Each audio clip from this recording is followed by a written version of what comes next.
Thank you everyone for coming out to the Ben Schellsberg High School Leadership Conference.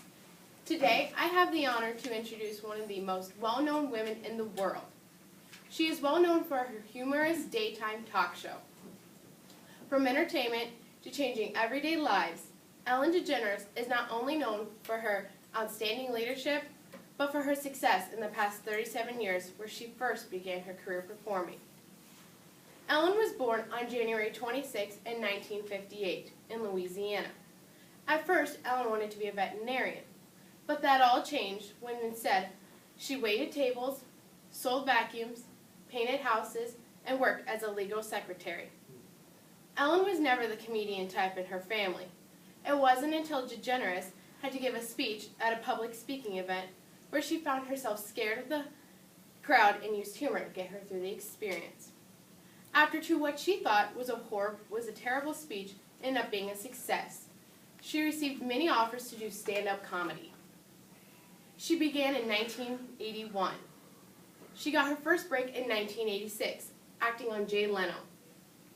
DeGeneres was the only female comic to be invited by Johnny Carson to perform on his show.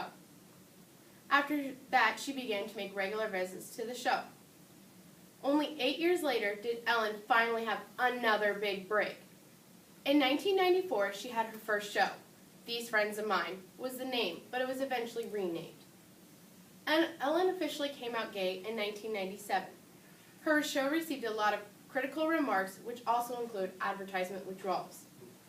Although her show was groundbreaking and received an Emmy, it was later canceled that following year. After an unbelievable 5 years away from her show, it finally returned in 2003. Since her show has been back on air, she has received 13 Emmys, 14 People's Choice Awards, and many other awards for her charitable efforts. 2003 was a great year for DeGeneres. Her show re-began, and she provided a dorky voice for the very well-known children's movie, Finding Nemo. DeGeneres is the author of many books, but she doesn't stop there. She was a judge on American Idol in 2009.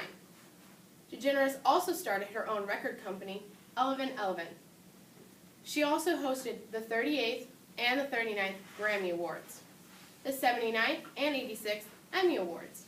And as if that wasn't enough awards to host, DeGeneres has also hosted the Oscars twice. The recent Oscars hosting a total of 43 million views, the most in 10 years. Ellen is known for her creative humor and kind acts. DeGeneres does so much to help many organizations and to random people. Ellen has not only been my favorite celebrity, but also been one of my role models. Growing up watching her on TV, I knew she was something special. Watching one of her shows, you can find yourself full of laughter. DeGeneres brings goosebumps to us all when watching her shows and the stories she tells us. I've always admired Ellen's way to grab the audience attention in keeping it. She knows how to make anyone and everyone in a good mood. I especially admire her independence. I have enjoyed these past years watching her help others, and that's why I could not be more thrilled to present to you today a show filled with inspiration and a little humor. Ellen has a great lesson that we all should live by. Even though at first you don't succeed, try again. Because her career at first was not a success, but she never gave up. 37 years later, she's one of the most famous women in the world. Tonight, you will hear a lovely speech about the journey through tough times and being able to do whatever it takes to do it, and you set your mind to. Ladies and gentlemen, please help me introduce Ellen DeGeneres.